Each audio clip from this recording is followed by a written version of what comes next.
El Salvador se elevó esta semana tras los resultados de las elecciones del domingo y por la posibilidad de un acuerdo con el Fondo Monetario Internacional. Entonces hemos querido conversar con quien sabe de estos temas para entender cuál es la perspectiva, cuál es los retos que va a enfrentar la nueva legislatura de mano con el presidente, Ujú, ujú. ¿verdad? En las finanzas del país. Bueno, sí, lo que pasa es que hemos estado hablando de elecciones y el tema de las finanzas continúa, el presupuesto se necesita y el endeudamiento ahí está. ¿Cómo se va a manejar? Esa es la gran pregunta, ¿verdad? Así que vamos a entenderlo con alguien que sabe, que nos traduzca todo esto, todos estos términos a un lenguaje mucho más coloquial para entender cuál es la situación económica del país. Ricardo Castaneda, economista senior del ICEFI, el Instituto Centroamericano de Estudios Elevó Fiscales esta semana. para El Salvador y Honduras, está con nosotros. Hola, Ricardo. Hola, Ricardo. Hola Diana, hola Tony, ¿cómo están? Un gusto estar nuevamente con ustedes. Pues qué bueno que nos acompañes nuevamente porque siempre contigo pues nos quedan más claras estas, Estas situaciones. estas cosas económicas. ¿Qué significa para empezar? Porque el presidente lo ha destacado, el presidente Ujú. Bukele, que han subido los precios de los bonos después de los resultados electorales. Bueno, mira, primero digamos que esto no tiene un impacto en la población en sí mismo, porque esos son bonos que ya el gobierno vendió hace muchos años y están en términos o están en manos privadas. Más bien esto a quienes benefician es a quienes tienen en estos momentos los bonos y, por ejemplo, si ellos los quisieran revender, por decirlo de una manera, pues ellos tendrían más rédito. ¿Por qué es que se da este comportamiento? Ujú. Bueno, recordemos que en el caso de los inversionistas, a ellos lo que les interesa es que les paguen sus bonos, ¿no? O sea, esa es Para eso la los compran, máxima. ¿verdad? Para eso los compran. Ajá, Exactamente, para tener ganancia. ajá. Entonces ellos lo que están observando, porque incluso este comportamiento ya se venía dando semana y media antes de las elecciones, era que el escenario más seguro era que el presidente iba a tener control de la Asamblea Legislativa y por lo tanto, si iba a tener control de la Asamblea Legislativa, pues no iba a tener ninguna excusa para no lograr acuerdos en el ámbito fiscal y por lo tanto se estaba asegurado el pago de esos bonos, ¿no? Y entonces esto ha provocado que los precios de los bonos suban. También hay que decir que estos son mercados muy volátiles y muy coyunturales, ¿no? Es decir, algo que puede bajar ahora, en la tarde, en un par de horas puede subir. Depende mucho de las acciones que se están haciendo. Ujú. Y que también el cambio que ha habido no es un cambio abrupto, ¿no? Es decir, sí ha subido 1 o 2 puntos, pero no es nada que yo llamaría como un suceso extraordinario. Ricardo, a ver, entonces para entender, porque tú dijiste, acabas de mencionar algo, esto ya se venía dando antes del proceso electoral. Sí, más o menos semana y media previo al proceso electoral, es decir, ahí por mediados de febrero, Febrero, ajá. ya se había empezado a observar el comportamiento de que los precios de los bonos iban hacia el alza. ¿Por qué? Yo creo que era por las mismas expectativas que tenían los inversionistas de que se sabía, a ver, el resultado en realidad de El Salvador en términos de elecciones no es una sorpresa. O sea, Ajá, todas sí. las encuestas ya indicaban que ese iba a ser el escenario. Ok. Entonces, por ello, los inversionistas dicen, bueno, si ese es el escenario, significa que van a haber las medidas adecuadas para que nos paguen la deuda. Porque uno de los aspectos que habían señalado mucho los inversionistas era el conflicto que había entre la Asamblea y el Ejecutivo y que eso impedía acuerdos. Eso, digamos que ahora, frente a los inversionistas, ya no pasa. Y hay que decirlo también muy sinceramente, Diana y Tony, a los Ujú. inversionistas no les interesa, por ejemplo, los temas de la institucionalidad democrática o la democracia en sí mismo, ¿verdad? Les interesa nada más que se les pague. Pues sí, porque si no, no los hubieran comprado antes, ¿verdad? Exactamente. En donde había incertidumbre política. Justamente, Ajá. y de hecho hay que decirlo, ¿verdad? Que El Salvador por eso es que ha pagado una tasa de interés muy alta. Vaya, volvamos a julio del 2020, cuando El Salvador colocó en los mercados internacionales 1.000 millones de dólares a una tasa de interés de 9.5%. Esa tasa de interés no se va a cambiar. Es decir, aunque suban los bonos, ya el pueblo salvadoreño va a tener que pagar solo por esa colocación cada año 95 millones de dólares en concepto de intereses desde 2021 hasta 2052. Para que quienes nos escuchan y nos ven tengan una dimensión, estamos hablando que eso representa prácticamente el presupuesto de la Universidad de El Salvador, ¿no? Sí, porque esas condiciones no cambian porque así fue adquirida la deuda bajo esas condiciones. Exactamente, ajá. Digamos que los cambios que se dan luego en los precios de los bonos, ya sea al alza o a la baja, a los únicos que les afectan es a quienes han comprado esos bonos, que son agentes privados. Con el gane de la, bueno, no solo la mayoría simple, sino que la mayoría calificada de 56 diputados. Aparentemente, ¿verdad? Que, bueno, sí. Así amanecimos, ¿verdad? Con 56. Sí, 56, sí.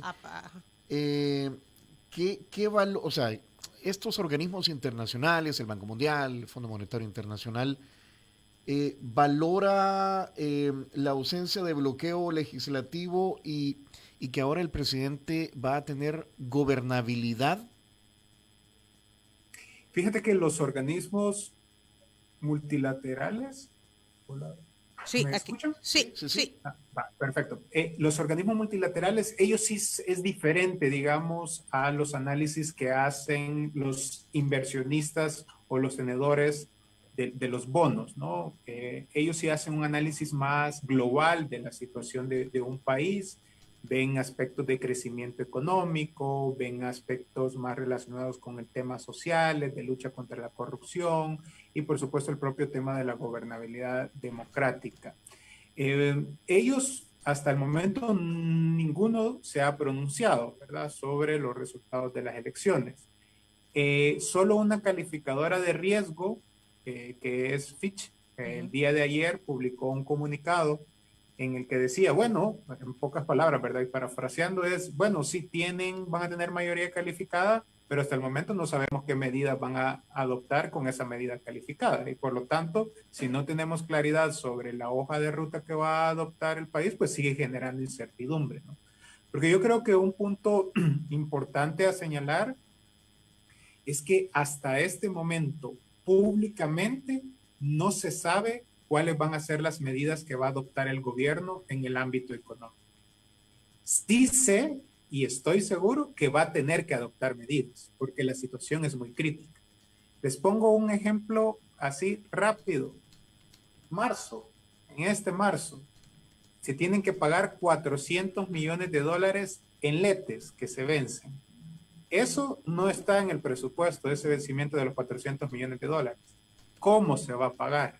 Y no tenía, perdón Ricardo, a ver, tenemos que pagar hoy en marzo 400 millones de dólares de abonando, ¿es en intereses o es abono a capital e intereses? Es capital, porque en este caso los letes se vencen a un año, entonces El Salvador en marzo del año pasado emitió 400 millones de dólares y se vencen. O sea, exacto, es un préstamo a un año, ok, entonces tenemos que pagar estos 400 millones, pero esto ya se sabía cuando se hizo el presupuesto general de la Nación el año pasado.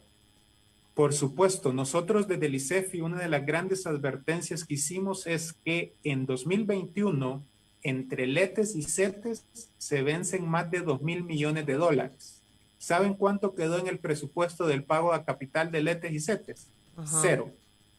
Pero ¿y entonces cómo lo vamos a pagar si no está en el presupuesto? Pero yo recuerdo, Ricardo, yo no sé si fue el presidente de la República o el ministro de Hacienda o los candidatos quienes dijeron, lo que pasa es que el 1 de mayo que lleguemos, lo que nos aprobó la Asamblea lo vamos a modificar. ¿Verdad, sí, Ricardo? Por ejemplo, eso. ¿Qué se puede hacer, digamos, en estos momentos? Hay una palabra que se utiliza en el ámbito financiero y es roll-over, que es básicamente tirar la pelota hacia adelante.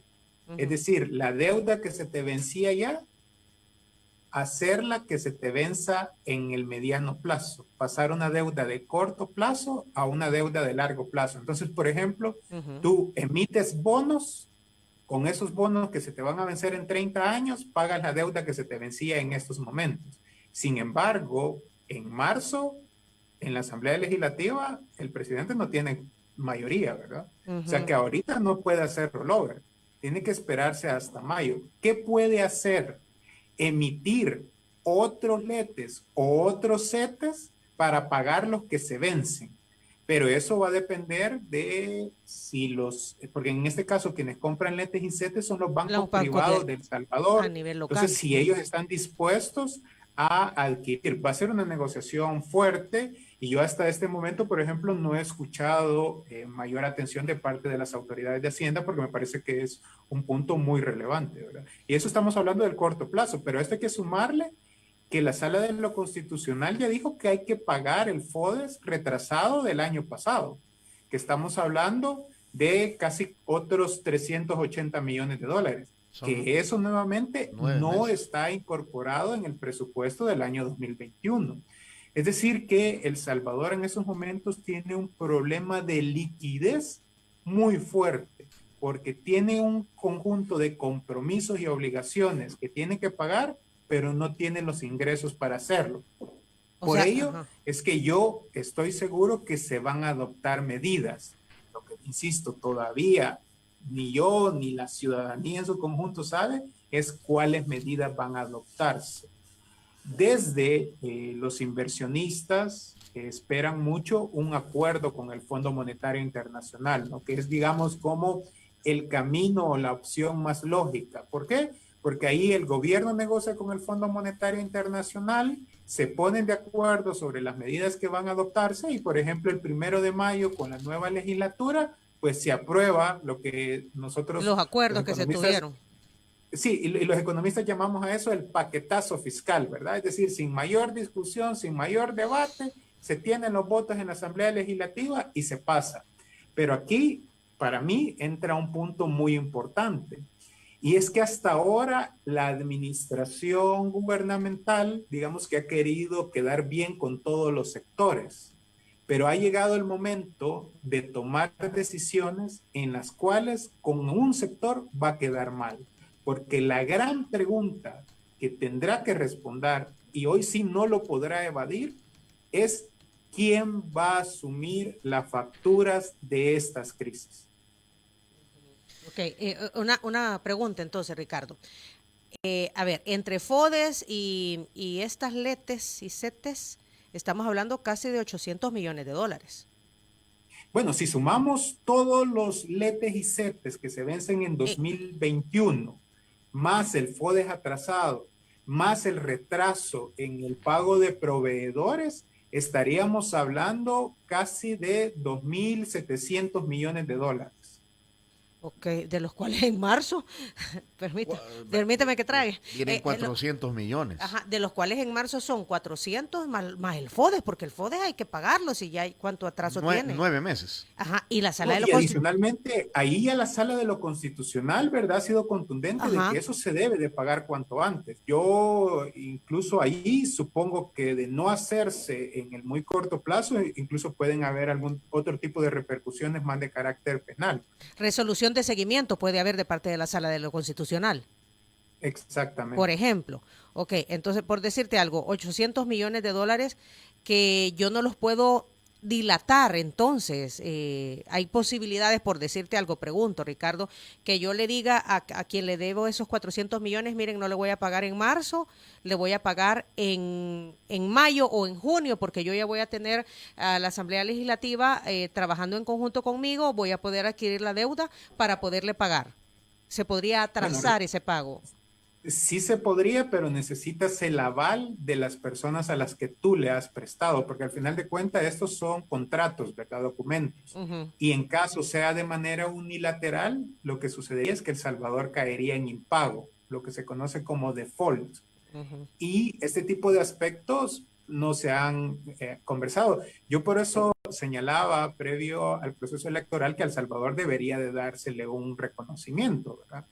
Que en medio de la pandemia, de una crisis económica de la magnitud que se está viviendo, de un retroceso de los indicadores sociales tan fuerte, de una crisis ambiental, todos esos temas no hayan estado en el centro del debate electoral, ¿no? O sea, de hecho, si uno revisa, la mayor parte de partidos políticos ni siquiera presentaron cuál iba a ser su plataforma legislativa. Por lo tanto, yo diría que en buena medida la población salvadoreña votó con los ojos cerrados porque no sabe cuáles van a ser las decisiones que se van a empezar a adoptar a partir del 1 de mayo. ¿Y esta posibilidad de acuerdo con el FMI qué tan avanzada está? Ayer incluso ponía también otra persona que comenta mucho en estos temas, Mauricio Chusip, ponía eso. Que hayan negociaciones con el Fondo Monetario Internacional o que el FMI le pida a un país que haga algo, no necesariamente significa que el gobierno lo tiene que hacer. Ajá, exacto. Bueno, es una negociación. Y quienes lo hacen,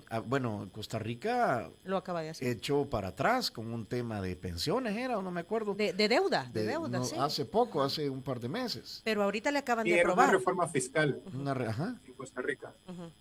Sí, miren, sobre este tema me parece que es muy importante porque yo siempre lo he señalado, ¿verdad? Que pareciera que estamos hablando de números fríos, ¿verdad? Es decir, El Salvador tiene un problema de financiamiento de 3,000 millones de dólares para 2021, entonces consigamos esos 3,000 millones de dólares aumentando ingresos y recortando gastos, ¿verdad? Y se escucha así como una cuestión así bastante normal.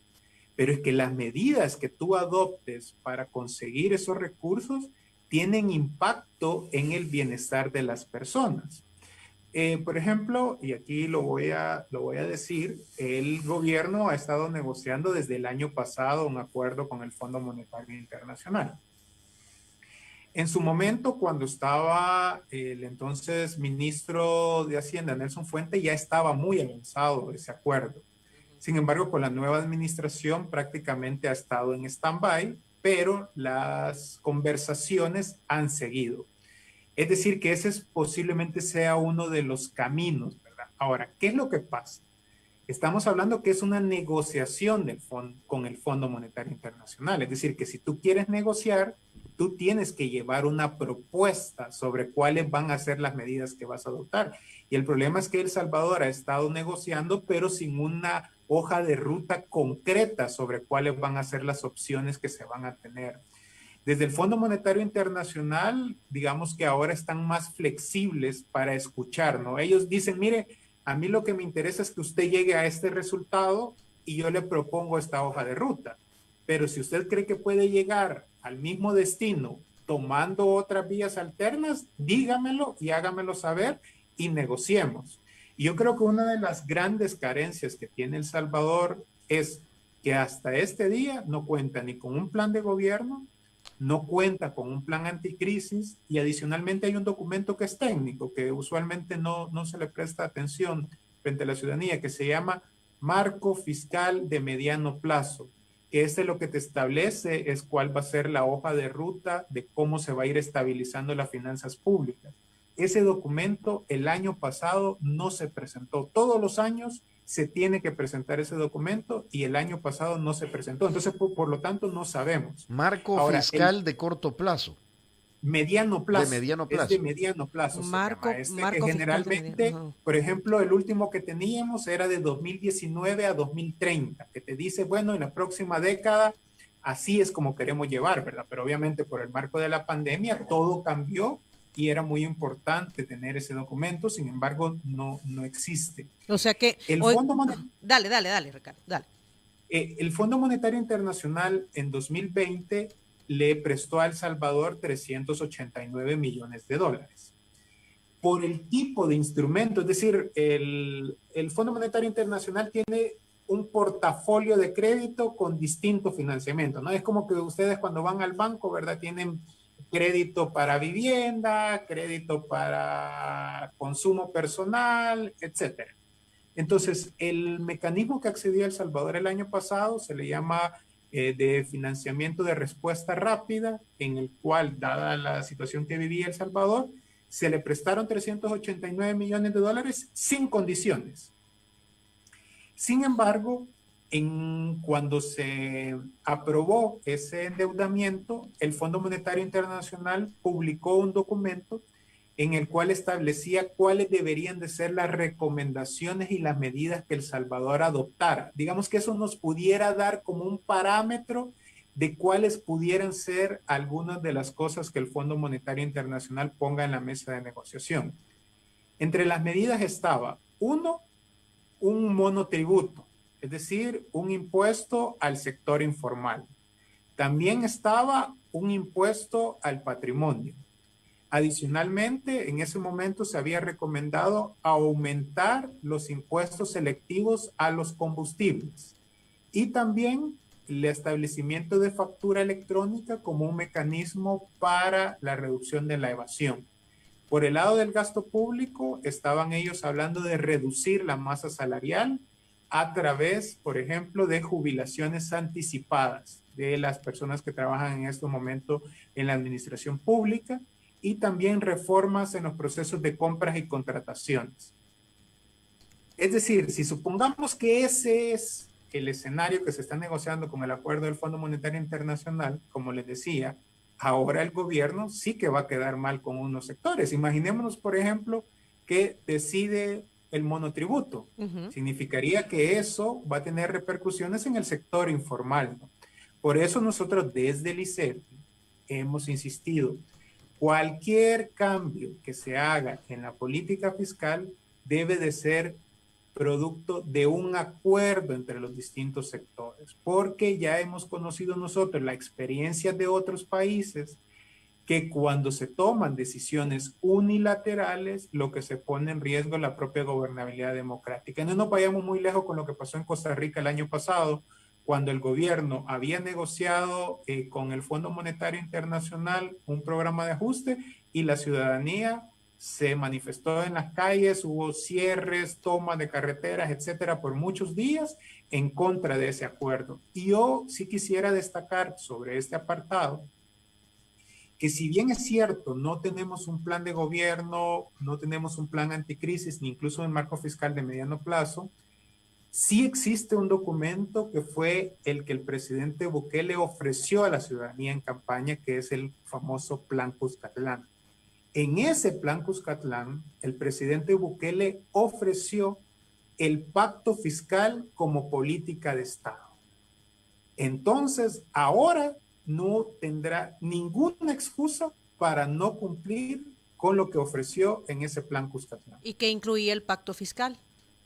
Bueno, el pacto fiscal, Diana y Tony, lo primero que establece es que los acuerdos no van a ser unilaterales, sino entre distintos sectores. O sea, un pacto fiscal por naturaleza es un acuerdo político, sí, entre los órganos del Estado, entre los partidos políticos, pero también entre el sector privado, entre los sindicatos, entre la academia, entre las distintas expresiones de la sociedad civil. Básicamente, es un acuerdo de país. Exactamente. Un pacto fiscal lo podemos reducir a 3 preguntas. ¿Cuál es el país que queremos? ¿Cuánto cuesta ese país que queremos? ¿Y cómo lo vamos a financiar? Ojalá, y nosotros confiamos de que esa sea la hoja de ruta que adopte el Ejecutivo. Ricardo, este tipo de decisiones es las que se deberían de tomar en el famoso, que ya yo creo que ya no lo volvieron a poner en el tapete, el famoso Consejo Económico Social. Que antes fue el Foro de Concertación Económico y Social. Ajá. Efectivamente, ya ahora ninguno de esos mecanismos está funcionando. Prácticamente todos los mecanismos que habían de diálogo, si quieren ustedes, no digamos de negociación, sino que de diálogo entre el gobierno y los distintos sectores han sido cerrados. Por ejemplo, había una mesa que miraba el tema de educación, otra mesa que miraba el tema de seguridad. Todos esos mecanismos que se habían establecido han sido eliminados, ¿no? Y por eso yo creo que al final de cuentas, El Salvador está en un momento histórico, donde se puede decantar por tener una sociedad mucho más democrática, una sociedad mucho más desarrollada y que las decisiones que se adopten se hagan a partir del consenso, ¿no? Esa es la riqueza de la democracia, o también se puede adoptar la otra vía, ¿no? Yo creo que está ahora en manos de la nueva legislatura, en manos del presidente, que señalen cómo quieren pasar a la historia. Yo creo, Ricardo, y sin temor a equivocarme, de verdad, que el momento en el que estamos ahora es como cuando ganó Mauricio Funes, es decir, terminaba 30 años del Partido Arena. 20 años y llegó Mauricio Funes con un gran capital político. Exacto. Y con ese músculo, con ese apoyo popular, podías haber hecho muchas cosas. Pero Mauricio Funes no lo dilapidó. Y este está, a ver, el presidente Bukele ahorita está más fortalecido porque además, más fortalecido. Porque además de la votación sumamente alta a su favor para ganar la presidencia de la República, ahora también ha ganado una abrumadora apoyo a nivel legislativo. Y no nos vayamos también, no despreciemos el tema de los consejos municipales, que también es donde se generan las economías locales, Ricardo. Hey, pónganse a pensar las cosas buenas que podés hacer con todo ese poder. Ese capital político. O sea, debería de haber, esta es la oportunidad para que el presidente Bukele desarrolle un gran acuerdo de nación, Ricardo. No solo en el tema económico. Sin duda, sin duda. Es decir, yo casi me atrevería, y ahí los historiadores me van a corregir, que justo en el año en que El Salvador cumple el bicentenario de independencia, nunca un presidente había tenido tanto poder para hacer las cosas bien. Es decir, no tendrá ningún tipo de excusa y de impedimento para poder construir esos grandes acuerdos de país. Básicamente, la ciudadanía de manera contundente ha hablado en las urnas y les ha señalado de que ellos van a tener el control de los dos órganos del Estado y que por lo tanto pueden tomar las medidas que consideren convenientes para mejorar el bienestar del país. Yo creo que algo muy importante, Diana y Tony, es que el gobierno ya sabe lo que no funcionó, ya sabe aquellas cosas que los gobiernos anteriores hicieron mal y que ahora les pasó factura. Ojalá que que hayan aprendido esas lecciones, y será muy importante que frente a este escenario estén a la altura de las expectativas. Y para estar a la altura de las expectativas se requiere que ese capital político sea acompañado de un capital técnico sobre cuáles son las decisiones más adecuadas que se requieren en el país, pero también a través de procesos de diálogo democrático. Sí, o sea, que se deje ayudar, ¿verdad? Es lo que tú dices. O sea, que el órgano ejecutivo se deje acompañar, vaya, que se deje acompañar de la inteligencia técnica necesaria, porque este es un proceso a largo plazo, Ricardo. Efectivamente, digamos que los problemas de El Salvador son de una magnitud tan grande que no se van a resolver de la noche a la mañana, pero sí que en estos momentos se tiene la oportunidad para hacer un punto de inflexión y que esas tendencias que tenía el país en cuanto a aumento de pobreza, de desigualdad, de hambre, de ignorancia, se puedan cambiar y se puedan sentar las bases para que dentro de 20, 30 años, digamos, fue en el año 2021 cuando se empezó a gestar el proceso de desarrollo que ahora tiene El Salvador. Pero si no, estoy seguro que también la historia es muy contundente y se dirá, se tuvo la enorme oportunidad, el capital político, y fue desperdiciado.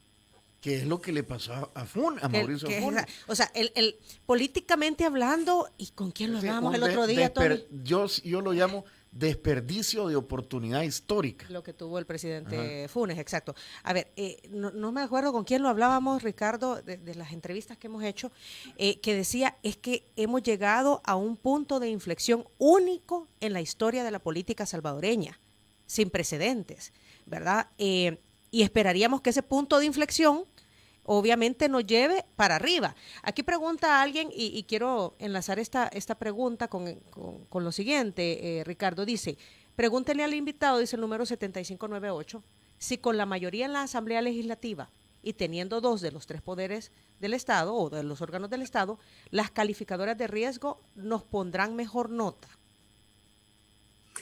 Esto va a ser muy interesante verlo. Digamos que yo no estoy tan convencido. Hay que señalar que El Salvador, históricamente, cuando se han mostrado las calificaciones de riesgo, uno de los puntos que siempre se reiteraba era el conflicto entre órganos del Estado. Y ese conflicto entre órganos del Estado que no lograba que hubieran acuerdos, ¿no? Esto, por ejemplo, fue muy latente en los últimos años de la administración del presidente Serén, ¿no? Donde prácticamente hubo un momento en la Asamblea Legislativa que no se le aprobaba nada. Este conflicto, nuevamente en el marco de la pandemia, se agudizó y era uno de los aspectos que llamaba mucho la atención. Ahora, obviamente esto en el que ya no va a haber ese conflicto es una buena noticia, pero va a ser una buena noticia en la medida que ese control que va a haber ahora del Ejecutivo y Legislativo se traduzca en medidas adecuadas para, por un lado, sanear las finanzas públicas, pero por el otro lado, en mejorar el bienestar de las personas, ¿no? Porque si no, en sí mismo de nada te sirve tener la mayoría calificada si tú no vas a adoptar las medidas necesarias. Ahora, y quizás algo a señalar, Diana y Tony. Por ejemplo, si se quiere hacer alguna modificación de impuestos, se necesita 43 votos. Es decir, que los tendrá fácilmente, ¿verdad? ¿A qué te refieres si con modificación de impuestos? Si, por ejemplo, quieren aprobar un nuevo impuesto, como un impuesto al patrimonio, o quieren o el monotributo, no sé, si se decantaran por un aumento del IVA, son 43 votos lo que se necesita. Si quieren más endeudamiento, más préstamos y demás, son 56 votos. Sí, es decir, aprobar emisión de deuda de corto o largo plazo es 56. O sea, tienen la llave política, vaya. Exactamente. Entonces, a partir de ahí es que no va a ser necesario mayor desgaste, digámoslo, en cuanto a negociaciones. Ahora, yo sí creo, y desde el ICEFI hemos insistido, que por el propio tema de gobernabilidad democrática y por la propia legitimidad de las decisiones que se van a adoptar, que esas discusiones se hagan de manera transparente, a puertas abiertas, y donde se escuchen a los distintos sectores de la sociedad, porque creo que mandaría un mal mensaje, por ejemplo, que las primeras decisiones en el ámbito fiscal nunca se hayan discutido de cara a la ciudadanía y simplemente se hayan aprobado apretando el botón, como se ha indicado en algunas ocasiones. Ricardo, yo quisiera dejar claro que los problemas del país no se resuelven adquiriendo más deuda. O sea, se necesita adquirir deuda, pero bajo, como tú ya lo planteaste, un marco fiscal a mediano, a largo plazo para saber cómo se va a pagar esa deuda. Entonces, aquí el mensaje no solo es necesito más préstamos para hacerle frente a las necesidades del país. O sea, sí se necesita más deuda, pero al mismo tiempo necesitas establecer cómo vas a pagar esa deuda, cómo la vas a sostener en el tiempo. Y eso es lo que hace falta. Que tú dices, ¿no se ha presentado ese marco fiscal? Sí. ¿Cómo se llama? De mediano plazo. El marco fiscal de mediano plazo. Yo quisiera que dejemos claro eso, porque la gente piensa que solamente aprobando más préstamos, entonces se puede tener los fondos necesarios para que el gobierno cumpla con sus promesas, con las obras que está prometiendo. O sea, no solo se trata de eso, se trata de, ok, adquiero deuda, pero establezco cómo la voy a pagar también. Sí, exactamente. Es que, a ver, la deuda son impuestos futuros, porque esa deuda no es algo que cae del cielo o es algo que lo va a pagar los gobernantes de turno. La deuda lo paga toda la población con sus impuestos. Y recordemos que en el caso de El Salvador, como la mayor parte de recaudación de impuestos proviene del IVA, significa que lo paga aquellas personas que están en la Unión, en Santa Ana, en el área rural, en el área urbana, cada vez que van a comprar una gaseosa, una golosina, aunque no se lo digan, está pagando impuestos. En el caso de El Salvador, lo que sucede es que los niveles de endeudamiento han superado con creces los niveles recomendables. Para una economía como El Salvador, uno de los criterios que se suele utilizar es la deuda como porcentaje del PIB. Y en ese caso, lo que se ha observado es que El Salvador el año pasado va a cerrar en torno al 86% del PIB su deuda, y que este año puede llegar al 90%. Es decir, que por cada $100 que se produzcan en la economía, este año posiblemente ya 90 lo vamos a deber. Pero ese no es el principal problema. El principal problema es que cada vez más dentro del presupuesto tenemos que destinar más recursos para pagar deuda, lo que quita recursos para pagar o para destinar recursos a educación o salud. Es decir, que si nos encontramos en un escenario en el que, por ejemplo, adquirimos deuda y no utilizamos otro tipo de medida, va a llegar un momento en que el presupuesto solo nos va a alcanzar para pagar la deuda, pero para nada más. Ni para pagar salarios, Ricardo. Si bien es cierto, el presidente tiene la llave para emisión de deuda de corto y largo plazo, eso depende de que te quieran prestar del otro lado también. Con ese nivel de deuda que la conocen la banca multilateral, o sea, tenés que hacer otras cosas para que te presten o es cuestión de negociar, o sea, o cómo es. Porque, pues sí, yo puedo llegar al banco a pedir que me presten, pero si el banco se da cuenta que yo no puedo pagar, no me va a prestar. O sea, te va a establecer condiciones, es lo que dice Tony, y que definitivamente las vas a tener que aceptar. Y esto lo han venido diciendo los organismos FMI, Banco Mundial, el BID. O sea, bajar la grasa del Estado, es decir, el aparato del Estado, y nuevos impuestos. Por ahí han andado siempre la fórmula, Ricardo. No, ahorita me acabo de acordar de aquella frase de medicina amarga. Medicina amarga. Ajá. Sí, lo que sucede en el caso de El Salvador, ¿verdad? Que la situación, y hay que decirlo, esto era previo a la pandemia, que ya traía una situación sumamente complicada porque no se tomaron las decisiones que en el momento tenían que adoptarse por los gobiernos anteriores, ¿no? Y simplemente se ha ido tirando la pelota hacia adelante. Y entonces ha llegado un momento en el cual la situación es tan crítica que hay que adoptar medidas, ¿verdad? Y como ustedes muy bien lo indicaban, básicamente la fórmula es o tú aumentas tus ingresos, reduces tus gastos o una combinación de ambos. Y entonces a partir de ahí, ya esto, como les decía, ya no tienen efecto neutro, ¿verdad? Porque también hay que señalarlo, no es lo mismo que tú aumentes tus ingresos subiendo el IVA que tú aumentes tus ingresos combatiendo la evasión, reduciendo el gasto tributario, adoptando incluso un impuesto al patrimonio. No es lo mismo. Porque, por ejemplo, nosotros desde el ICEF, y reitero este dato que ya lo he señalado en este espacio, es, por ejemplo, si se subiera el IVA del 13 al 15%, solo por esa medida, 155,000 personas que no están en situación de pobreza caerían en situación de pobreza. Por eso Solo es que por esa señalo medida. que esto no se trata solo un tema de cuadrar cifras, ¿verdad? Sino es un tema también del tipo de sociedad que se quiere construir.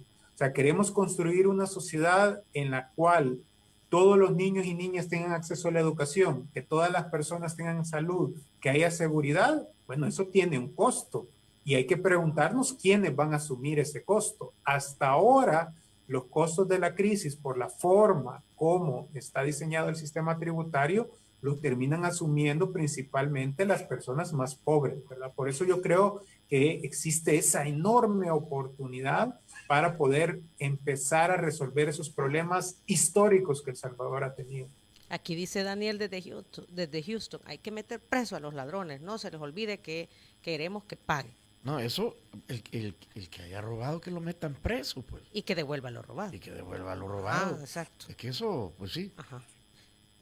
No, si el tema de siempre. corrupción ha sido uno de los grandes problemas que ha habido en la sociedad salvadoreña, ¿verdad? Porque estamos hablando de que en cada administración pública se daba una serie de casos que quedaban impunes, que se terminaba luego el periodo donde se prescribían los delitos y simplemente nadie pagaba por esos costos. Y lo que hay que señalar es que la corrupción no tiene ideología.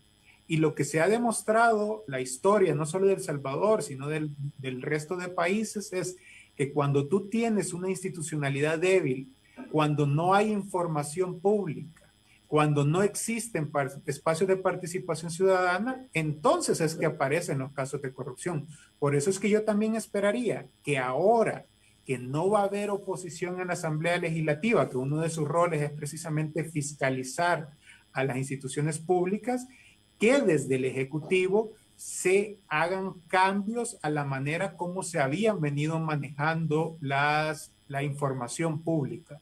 Hemos observado cómo en los últimos meses se ha estado declarando prácticamente todo tipo de información como reservada, cuando la ciudadanía tiene el derecho de conocer qué se está haciendo con su dinero y por lo tanto toda la información debe de estar disponible, porque si hay espacios de opacidad, eso también nuevamente le resta legitimidad al quehacer gubernamental. Ok, de acuerdo, dice aquí Emiliani Di María, que nos está viendo a través de la transmisión de Facebook Live, gracias. De acuerdo, dice, pero no hablan del tema de tapar o bloquear las fugas por no pago de impuestos de los grandes evasores.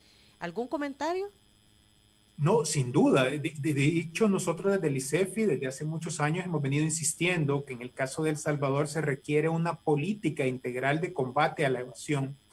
Entre evasión de IVA y evasión del impuesto sobre la renta estamos hablando de fácil 1.200 millones de dólares. Al año. Y esto al año, ¿verdad? Al año. O sea, es decir que lo voy a poner en términos así. Si El Salvador no hubiera tenido evasión, no hubiera necesitado endeudarse por muchísimos años. Para que lo dimensionemos, ¿verdad? O sea, para que lo pongamos así en ese contexto del problema grave que ha sido.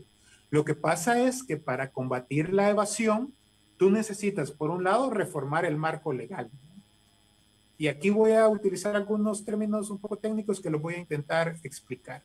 Por ejemplo, en el impuesto sobre la renta se necesita aplicar el principio de renta mundial. ¿Esto qué significa? Actualmente, cualquier contribuyente solo está obligado a reportar lo que genera en El Salvador. Sin embargo, sabemos que muchas personas y empresas utilizan los paraísos fiscales para evadir los impuestos que tendrían que pagar en el país. Entonces, con el principio de renta mundial, tú estás obligado a reportar lo que generas en los distintos países. Entonces, por ejemplo, ahí de repente Hacienda puede detectar que una empresa resulta que en El Salvador está diciendo que tiene pérdidas, pero que en Bahamas, por poner un ejemplo de un paraíso fiscal, está incrementando extraordinariamente sus ganancias, ¿no? Y ahí tú puedes prestar atención. Ese es uno de los cambios legales que se requiere. Otro cambio legal es sobre el marco penal en cuanto al tema de evasión. Actualmente, si te llegan a atrapar evadiendo, que eso no es tan fácil porque es un proceso muy largo, de hecho, el mismo fiscal ha reconocido que los jueves de evasores de parte del Ministerio de Hacienda en realidad solo son avisos para empezar los procesos y que esos procesos se toman tiempo. Es que si te llegan a agarrar evadiendo, si tú pagas lo que evades y pagas la multa, te vas para tu casa, ¿no? En la mayor parte de los países, esto es un delito penal porque eso lo que busca es persuadir a que ya no se evada. Entonces, eso es uno de los aspectos que también se tiene que poner en la mesa. Hay cárcel, pues vaya. El que evade, el que evade tiene que pagar y además hay cárcel. Eso es lo que tú dices. Efectivamente, pero lo otro también tiene que ver más con capacidades técnicas, ¿verdad? Es decir, los mecanismos que utilizan varias empresas y personas son mecanismos sumamente sofisticados de ingeniería fiscal. Y por lo tanto, tú necesitas que en el Ministerio de Hacienda esté la gente idónea para poder detectar esos casos de evasión. Necesitas tigres ahí. Adicionalmente, se debe de hacer uso de la tecnología. Por ejemplo, el tema de la facturación electrónica. Eso ¿verdad? te iba a preguntar. Cada vez que se te emite una factura, automáticamente le llega una copia al Ministerio de Hacienda. ¿Y eso cómo va, Ricardo? Porque eso se comenzó a implementar, ¿te acordás? Con el CITO. Sí, con el ex ministro de Hacienda, Nelson Fuentes. De hecho, aquí lo vino a anunciar y con él se empezó a aplicar en un grupo de empresas porque era como el laboratorio. Como un piloto. Ajá. Exacto, era como el programa piloto. Ya no se supo ¿Y qué nada. pasó con eso? ¿Tú tienes información, Ricardo? Sí, y eso se está financiando con un préstamo, por cierto. El tema de la colocación de la facturación electrónica con un préstamo del BID va bastante lento. Ya se esperaba que para 2020 ya estuviera avanzado. Supongo que por el tema de la pandemia se señalará que los avances no han sido adecuados, pero en cualquier caso yo esperaría que ya para el 2021 se debe de hacer inmediatamente, ¿verdad? Sobre todo porque evidentemente ha cambiado la forma de cómo se hacen los negocios y por lo tanto el tema tecnológico es fundamental para asegurar que todas las empresas y personas paguen los impuestos que le corresponden. Sí, porque las transacciones ahora son a nivel electrónico, es lo que tú dices. Aquí dice Vladimir Lobato desde Canadá, tal como lo ven, el gobierno no necesitará de nadie para negociar. Espero equivocarme, pero el alza del IVA y otros impuestos será justificado con la falta de aprobación de préstamos de parte de la asamblea saliente. O sea, como no me aprobaron antes. Vaya, un escenario es, y voy a hablar de un escenario sumamente hipotético, ¿verdad? Se logra un acuerdo con el Fondo Monetario Internacional y se señala, por ejemplo, que dentro de las medidas va a ser el aumento del IVA. Y entonces viene la Asamblea Legislativa y el 1 de mayo lo aprueba sin mayor consulta porque dice la situación fiscal es muy crítica y hay que tomarnos la medicina amarga, ¿verdad? Y porque no teníamos otra opción. Ese puede ser un escenario.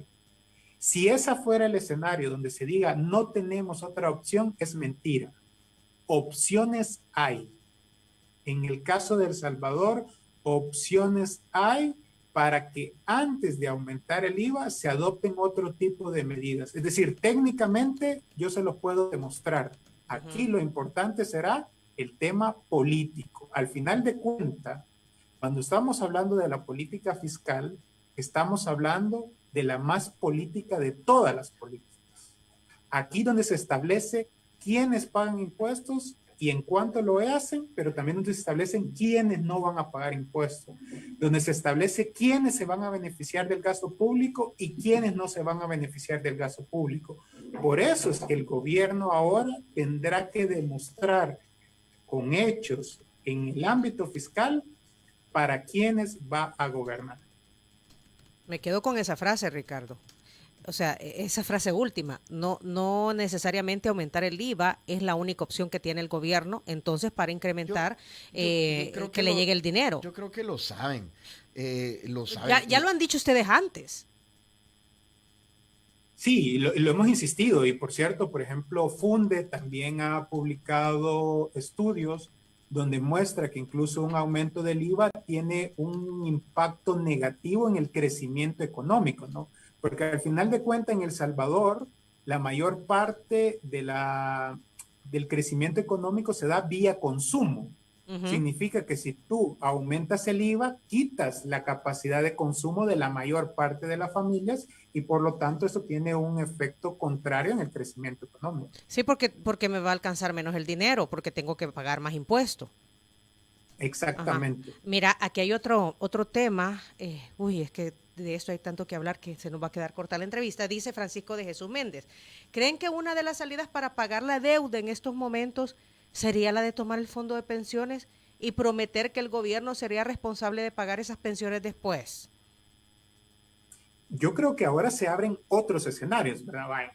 Decíamos, un escenario es un acuerdo del Fondo Monetario Internacional, pero también se puede adoptar otro escenario en el que, por ejemplo, se diga, no sé, se nacionalice el sistema de pensiones, ¿no? En el cual la lógica, más que resolver los problemas estructurales del sistema de pensiones, es decir, en cuanto a cobertura, en cuanto a la suficiencia, sea que se utilicen esos recursos como mecanismo de financiamiento para el gobierno. Esa es una posibilidad que se abre, pues, es decir, porque van a tener los votos suficientes en la asamblea sin que haya mayor tipo de discusión. También se abre otro escenario, como por ejemplo desdolarizar, ¿verdad? O sea, ya tendrían los votos suficientes para hacerlo. Reformas a la ley de integración monetaria. Exactamente, digamos, en las legislaturas pasadas, si se quería adoptar un tipo de esta medida, prácticamente siempre tenía que negociar Arena y el Frente. Esa era como la gran negociación y tenían visiones contrarias y prácticamente era muy difícil que lograran algún acuerdo sobre esos temas. Ahora, si la voluntad del gobierno es adoptar un tipo de ese escenario, pues lo podrá hacer sin mayor inconveniente. Nosotros insistimos, en cualquiera de esos escenarios siempre hay ganadores y siempre hay perdedores y que se deben de hacer evaluaciones serias para que antes de que se adopte un tipo de esa decisión, la ciudadanía conozca cuáles son las implicaciones que se va a tener.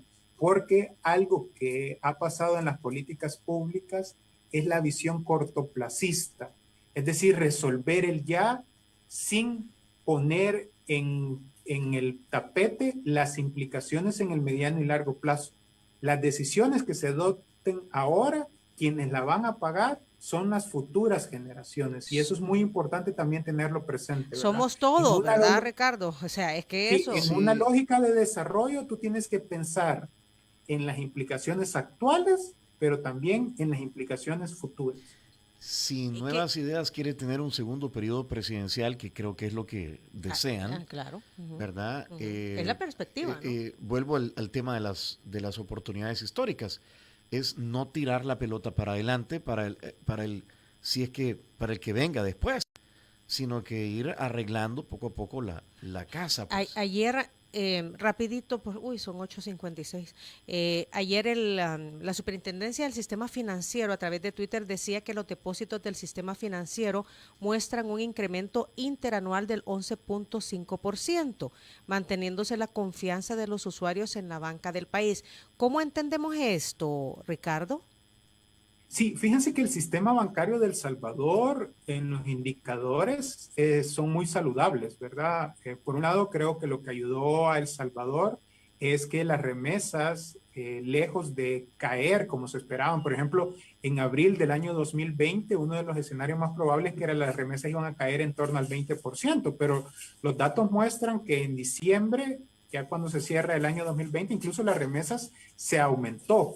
Y por lo tanto las personas pudieron tener los ingresos y han podido continuar el tema de los depósitos. Ahora, hay que señalar, ¿verdad?, que esta estabilidad que está ahora se va a mantener dependiendo de las medidas que se vayan a adoptar, ¿verdad? Y es muy importante por ello, yo insisto, el tema del plan. O sea, no es molestar, es que el plan te permite a ti como ciudadano, a ti como empresario, saber cuáles van a ser las medidas que se van a adoptar y las posibles implicaciones que eso vayan a tener.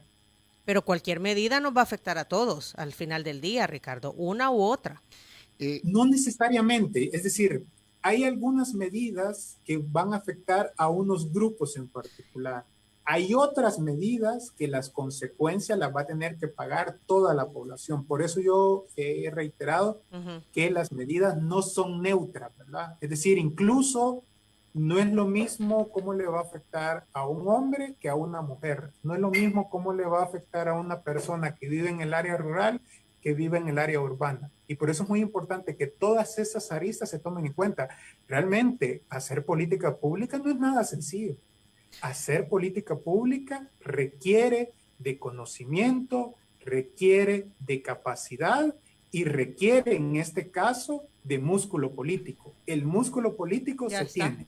Ricardo, ahora hace falta complementar las otras aristas. ¿Se ha analizado la posibilidad ustedes en ICEFI o cómo funcionaría un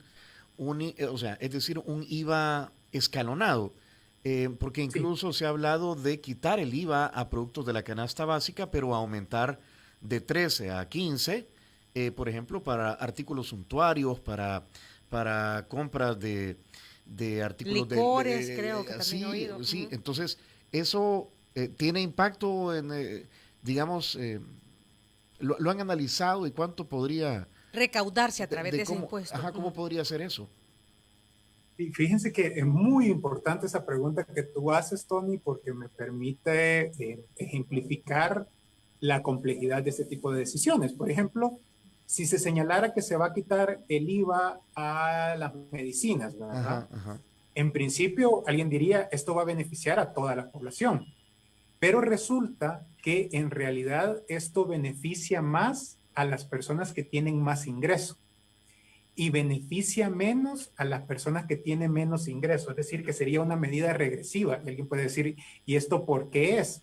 Porque las personas más pobres, usualmente ellos solo obtienen las medicinas en el sistema de salud. En el sistema público. Que no, sí, en el sistema de salud público en el cual no pagan por ello, ¿verdad? Mientras que las personas con más ingresos lo hacen en el sistema privado. Esto ya ha sido comprobado también en países como México o Colombia, donde adoptaron estas medidas y al final demostraron que tenían más impacto negativo. Ahora, ¿cuál sí tendría un impacto positivo? Es aumentar la tasa del IVA para los bienes de lujo, lo que en economía se conoce como los bienes suntuarios, que son los bienes de lujo. A los economistas porque nos encanta ponerle palabras para que nadie nos entienda, ¿verdad? Ajá, Pero básicamente es que actualmente si tú te compras un Ferrari o te compras tú una pastilla, una acetaminofén, pagas el mismo 13%. Entonces la lógica es que aquellos bienes de lujo como yates, helicópteros, automóviles más caros, se pague un IVA diferenciado. Con esto, tú logras aumentar los recursos del Estado sin afectar a las personas más pobres. Como les digo, opciones de manera técnica hay. Ahora falta ver la voluntad política. Eso es como cuando se puso el Fosalud, Ricardo, que se puso a los licores, Cigarros. se puso a los cigarros A las armas. y a las armas y municiones. Va, esos no son bienes indispensables, ¿verdad? Entonces, el que lo quiera comprar, que lo compre, pero ya sabe que va a tener un precio más caro porque tiene un impuesto adicional, pues. Pero no son bienes indispensables. No comprarlo, incluso es beneficio para la población porque significaría que se estaría consumiendo menos alcohol, menos tabaco, menos armas, que al final de cuentas eso también tiene costos sociales. Exacto, exacto. Ok, son las 9:02. Híjole, bueno, ya siempre nos quedamos cortos con Ricardo. No, mira, es para una charla, ¿verdad? Todo es una conversación entre amigos muy interesante. Gracias por ponernos los puntos sobre las IES, Ricardo. Y yo creo que lo mejor, Tony, es que también desde la perspectiva de ICEFI hay soluciones, ¿verdad? Lo que pasa es que hay que conversarlas y echarlas a andar. Y eso es lo importante. Muchas gracias por tus opiniones, Ricardo. No, gracias a ustedes. La verdad que siempre me la paso muy bien y el tiempo pasa muy rápido. Sí. Y desde el ICEFI nosotros, como siempre lo hemos estado, ¿verdad? Abiertos para poner todas nuestras capacidades en bien de la sociedad salvadoreña. Gracias, Ricardo. Gracias, Ricardo. Esperemos que pronto podamos vernos, ¿oíste? Y conversar aquí cara a cara y disfrutar el desayuno de San Martín. Hoy te lo debemos. Sí, que ya me deben varios. Tenés toda la razón. Chao, un abrazo. Gracias, Ricardo. Un fuerte abrazo.